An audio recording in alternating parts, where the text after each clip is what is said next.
Plus a picture-perfect takeoff for the Space Shuttle Columbia.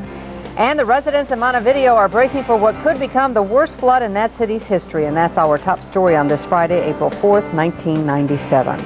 Good afternoon, everyone. Paul Majors has the day off. What everyone feared would happen has. We've had a rapid warm-up, a quick snow melt, and now heavy rains. And that has created the worst-case scenario for spring flooding all across the state. We have a team report on the floods of '97. In fact, at this hour, almost the entire state is under a flood warning, including the Twin Cities. Ken Barlow will have the details in a moment. We'll also tell you which roads are closed here in the Twin Cities and in greater Minnesota. And we'll show you why authorities are urging everyone to stay off the rivers. You'll also see what folks who live along the river are doing to try and hold off the rising flood waters. And we'll tell you about some Twin Cities students who are leaving town to join a sandbag brigade. But we begin tonight in Montevideo, where the National Guard's been called out to help flood-ravaged victims save what they can from their waterlogged homes. That is where Carol Evans' Boyd Hoopert is standing by live. Boyd. Rick, last night at 10 o'clock, our Carol Evans satellite truck was parked right here. It's now a block up the street. We've had to move it 3 times this afternoon. That's how fast the water is moving, and that's how fast the water will continue to move and to rise. Officials have now upgraded the flood projections. They are now predicting that on Sunday, Montevideo will reach 10 feet over flood stage. Last night, a lot of people in this neighborhood didn't want to believe it was coming. But this morning, when they saw the water, they knew there was no escaping it. Around our area this morning. Her transistor radio, for now, is Clara Hersum's only friend. Oh, they're coming. That's the answer I get. I talked to the police. What the hell is going on? Flood hotline is 269-8800. All up and down the block, her neighbors are moving out their belongings. And Clara's still waiting. Highway 67 east, that is also closed. As the floodwaters inch ever closer toward her home. You damn know I'm worried. Yeah. You can't blame me, can you? Minutes later, help finally arrives. You'll just have to kind of pick out the most important stuff, Clara. Well, all the canned stuff and all the fruit jars and 2 wash machines. Yeah. And not a moment too soon. This is terrible. The water is already pouring into Clara's basement. There's a bunch of, what you call them, canning stuff, too. Further over, Kenny. By Sunday, Clara's entire subdivision will be underwater. And it's not easy deciding what to leave behind. You gotta take what you want to take. It's up to you. Gotta take it all, then. The National Guard will take her things to the armory to wait out the flood. It's all got a memory. And for the first time today, you might say, Clara is feeling grateful. Are you married? I am, yes, happily. Clara. Good. By God, if you wasn't, boy, I'll tell you. I'd have my eye on you. That's for goddamn sure. How'd you like to hear that one? I believe that. You're squeezing my hand. Surprisingly, people have been in pretty good spirits throughout the afternoon. Not much they can do. The flood has come in relatively slowly. They had a lot of advance warning, so people have made plans to get their belongings out. I should mention that most of the local motels for miles around are filled up because of so many people leaving their homes. The Red Cross has set up an emergency shelter at one of the armories here in town. A lot of people are expected to be staying there to take advantage of that shelter. One other concern tonight, there is more rain in the forecast, and again, the flood level is expected to reach 25 feet on Sunday. That would be 10 feet over flood stage. Hey, Boyd, what is the flood stage right now where you're standing there? Do you know? You know, I actually don't know what we're at right now.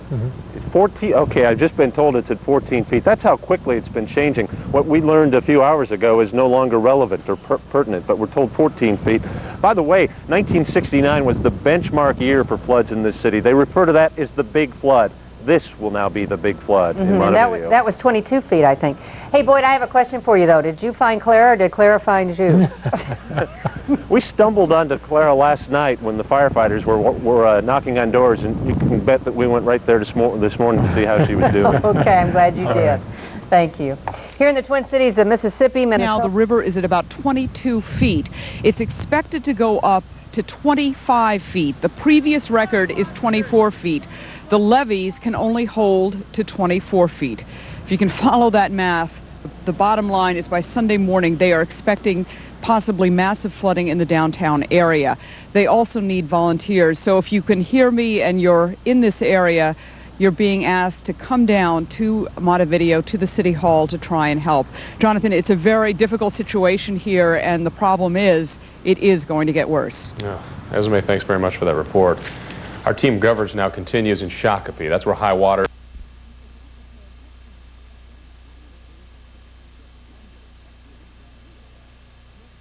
National Guard is called into action to battle against Mother Nature, and it's going to be a brutal fight.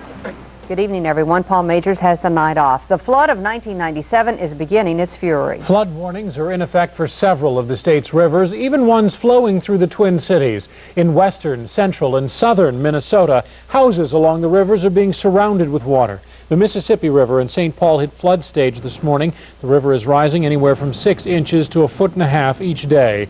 Major evacuations are underway in the Southwest. Entire neighborhoods are going underwater. The Weather Service revised its flood predictions today. River crests will be higher than in 1993, and to make matters worse, heavy rains are headed in this direction. We have a team report beginning with Boyd Hubert along the Minnesota River in Montevideo.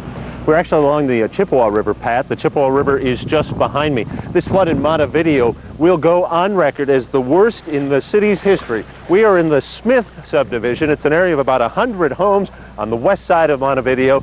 All the homes here, several dozen already underwater, and up there on dry land, those homes are threatened. They will be underwater, we're told, by Sunday. The flood of 97. It is the day that Chippewa Street became part of the Chippewa River.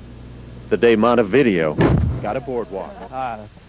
No big deal. Just water. Mike Barstead and his friends are helping out a buddy in need. The water moved so fast. Yesterday you could barely even see it on the streets, and they're thinking it's going to get tons worse. And similar scenes are taking place all over Montevideo's Smith Addition, where 100 houses will likely be flooded by Sunday. They said it's supposed to get, what, 2 more feet there, 3 more feet than this? Well, I don't even know what it's at right now. Garth Knutson heeded the warnings and bought flood insurance. Just one problem. It won't be in effect for 3 days. But he's not the only one with problems. Jeremy Lean thought this looked like fun. Oh, geez. I feel it already. Floods teach lessons, too. I went through there about an hour ago and sure went up since then. When we arrived here this morning, this alley was dry. People were walking and driving on it. The water is moving that fast. It's rising about 1 inch an hour. The power here has all been cut. Most of the people have left. They've gone to motels and to a shelter that's been set up by the Red Cross at the local armory. A lot of people spending the night there tonight. Pat and Rick. All right, thank you very much, Boyd. Well, Carol Evans, Brad Woodard. That's right, Don. We're here in Montevideo. I am standing in the middle of a very popular park, and actually I can promise you it gets a lot deeper right over there. To top it all off, it's stopped now, but it's been raining almost all day here in Montevideo, and that's the last thing people here need. Look at these pictures. Just remember, the waters are expected to rise another 3 feet. Back steps left this morning. They busted away. The floodwaters have already filled Dwayne Larson's basement. They are now seeping into the first floor. I don't know how much more this is going to rise. How the foundation's going to hold up, I don't have no idea. Larson and his family had to remove their belongings in a canoe. A few miles away, more than 100 high school students braved the rain to fill sandbags. Many here have been working for hours, alarming organizers who are worried the kids will burn out. I could just put out a call right now if people wanted to come to the area down the road, either it's Granite Falls or Montevideo, and coordinate with the disaster areas here and volunteer some time to fill those sandbags, because it's needed, in my opinion. It is the realization that things are going to get a lot worse that hurts, especially for people like Bob Holzheimer, who's been evacuated. How are you and your family holding up? Pretty hard. We got one of the most beautiful backyards in Montevideo, and it's down there where those big trees are over there. The river's on the other side of there, and it's like a park. In Granite Falls, this road that was open yesterday is now a racing current of water, neighbor helping neighbor to retrieve treasured possessions. Down the road, the floodwaters threatened the Firefly Creek Casino. That's all the assets, everything the tribe's got is tied up there. Amazingly, it remains open. Customers eager for a win are not staying away. We asked them if the floods are on their mind. Yes, I am. It's, you know, looks life-threatening in some places. Yet this casino's open and you're here. Yeah, you've got to have some fun once in a while. And the fun is over at that casino. Just a few moments ago, they had to shut down because of the rising waters. Here in Montevideo, 100 families have been evacuated so far. That number is expected to increase. Right now, at their highest point, the waters at about 22 feet. They're expected to go to 25 feet sometime Sunday morning. Don, back to you. All right, Esme, thank you. Salvation Army relief workers are also in Montevideo tonight. They set up a We Care command post where they provide food and shelter to evacuated families. And if you would like to help, you can send a check to the Salvation Army at 2300 Freeway Boulevard, Brooklyn Center, 55430. On your check, write the words flood relief. In the Twin Cities, motorists are... Here are those... Coverage on Channel 5 Eyewitness News at 6:30. Tonight's top story. Folks are bugging out. Minnesotans get evicted by floodwaters that take over their homes. Our live Floodwatch 97 coverage continues this half hour. Good evening. Chris has the night off tonight. We're tracking river levels across the state at this very hour, and our Floodwatch 97 cameras will be your eyewitnesses to the rising waters. We'll check back with Floodwatch preparations right here in the Twin Cities. Plus, we'll bring you up-to-the-minute live updates from areas already under attack by the Minnesota and Chippewa rivers. Our live coverage this half hour begins with Channel 5's Bob McNaney in Montevideo. And Bob, what's new since 5 except for the fact that you are now in a canoe? Yeah, it's probably the best way to get around this neighborhood now, Randy. While all these homeowners have left, this young businessman up here says he's going to stick around as long as he possibly can. I've been in this store for 52 years, and if I don't have it, you probably didn't need it anyway. 75-year-old Arthur Reuter is bunkered in. He's got no intentions of leaving. I guess I just have to take it as it comes. There ain't nothing we can do about it, just so it don't push the tank out of the ground. Anything to save our town. Montevideo is a small town with a big job ahead of it. The water's coming up there. It's been going about 10 feet an hour. We'll make it. We'll stay ahead of it. We'll save this building. We'll save this business. It's been raining off and on. A lot of water. Yeah, the water likes to keep going up about 1 inch per hour. Forklifts drive through a lumber yard this afternoon, which is expected to be 3 feet underwater by this weekend. We're taking it out to my farm place and storing it for them until the water goes back down again. As the town rushes to save what it can, You are still open. I had to jump the dike to get in, but I got in. Thank you, Red. 75-year-old Arthur watches and waits.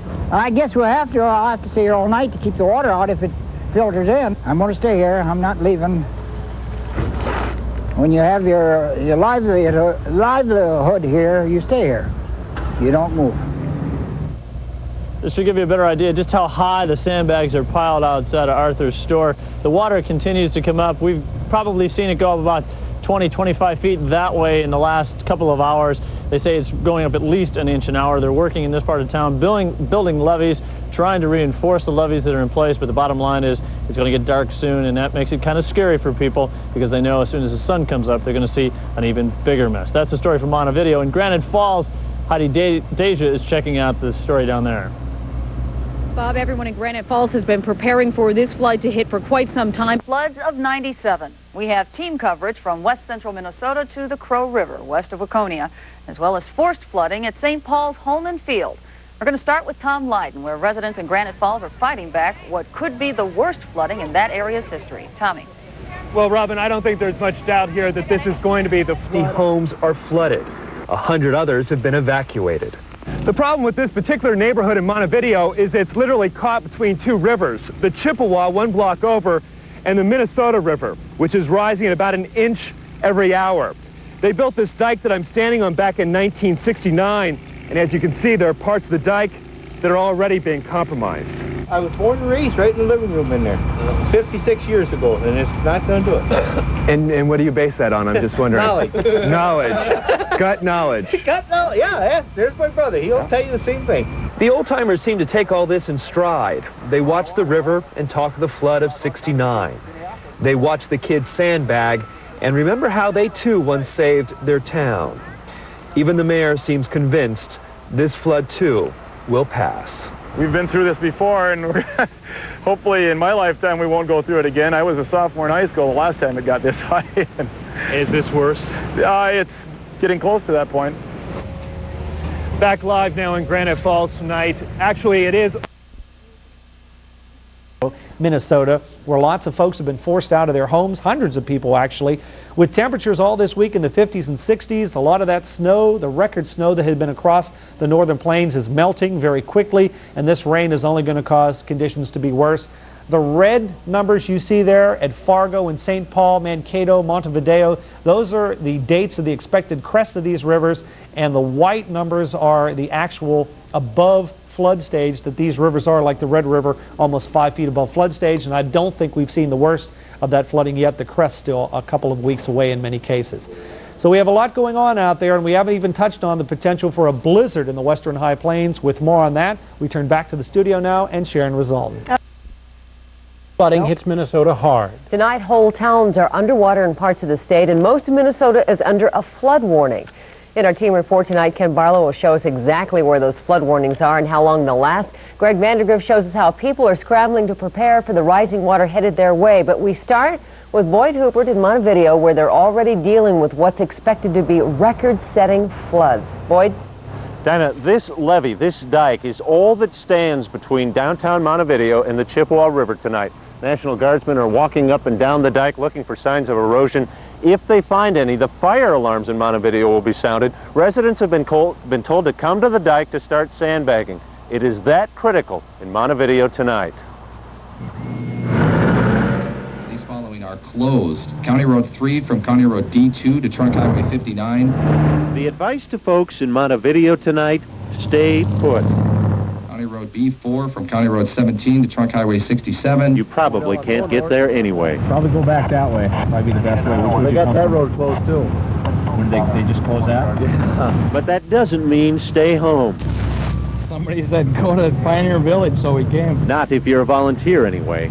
Not with the city heading into the most critical period in its history. If the levee gives way and at the flood stage we're at right now, we could be underwater on Main Street. We're trying to put these about every 4 and 5 feet so they can tie them to the top up here to prevent the water from coming over them. No one is sure if Montevideo's main dike can hold back the rapidly rising Chippewa River, expected to crest at more than 24 feet on Sunday.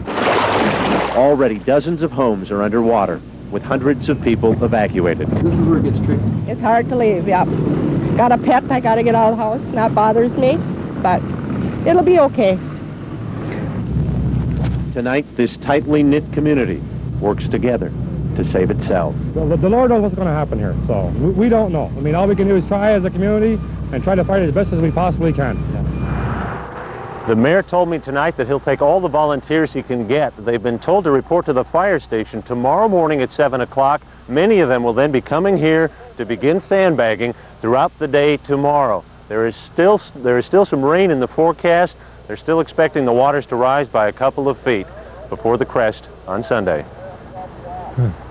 Boyd, are they looking for volunteers to sandbag? And if they are, can people get into that community to help?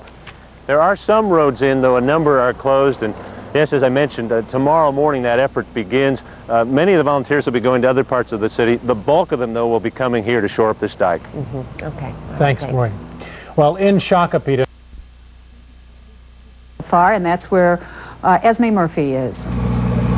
Well, Colleen, you can tell how bad the floodwaters are and how quickly they're rising by where I'm standing right here. At 3 o'clock this afternoon, this was completely dry. We're standing in an area of Montevideo that has been flooded out and sealed off by police tonight for fear of looting. Behind me, there are some workers who have been trying to save what they can of their businesses. Elsewhere around Montevideo, sandbaggers have been working around a water treatment plant and just about anywhere where the water is threatening. Waters don't rest at night, so neither can the people in Montevideo. With water everywhere, dirt is a precious property-saving commodity, and the Army Corps of Engineers is dumping tons of it to shore up levees that aren't high enough. Turned out to be much worse than we thought. Yeah. Much worse than we thought. Had no question. Unbelievable. I've lived here for 20 years and I never believed this could happen. Volunteers are helping kick down the dirt before plastic is rolled over and sandbags will eventually be put on top. Because the river is rising so quickly, because it's so much worse than anybody expected, volunteers will be working through the night building these emergency levees. They plan to build 2 miles of them by Sunday morning. Volunteers have been doing everything from making sandbags to making hot food. Relief personnel who've worked hurricanes and earthquakes across the country have never seen anything like it. We asked for food donations today, and we actually had so much food we had to tell them don't bring it till tomorrow, because the community's really come out in all force. There are a lot of people who need help. Earlier, Dwayne Larson and his family tried to save what they could. Did you get most of your stuff out, or? No, there's a lot left in there, but there's nothing we can do. They had to leave their home by canoe. A canoe wouldn't have helped at this road in Granite Falls. The current was just too swift. Yesterday, there was no water here, and this man found himself unable to get to his mother's house. The brown house right over there, we've got sandbagging going on right now that's been put up there last night, but it started seeping right up here at the beginning of this road here, but as you can see, it's pretty much under. And of course, the concerns over flooding are going to continue through tomorrow and Sunday. Here in Montevideo, the waters are expected to crest sometime Sunday morning at about 25 feet. The problem is that the levees that have been built for years and have been here for years only will hold 24 feet. So there's a lot of concern here about what will happen, and that's why they're shoring up these levees. The people here are amazing. They have been working without sleep. Really an heroic effort that is going on here, Colleen, and they do need volunteers. Anybody who is in this area and would like to volunteer, they need you at 7 o'clock tomorrow at the Montevideo City Hall. All through the weekend, I would expect as well. Oh, yes. All right. Thanks for your report. The Mississippi River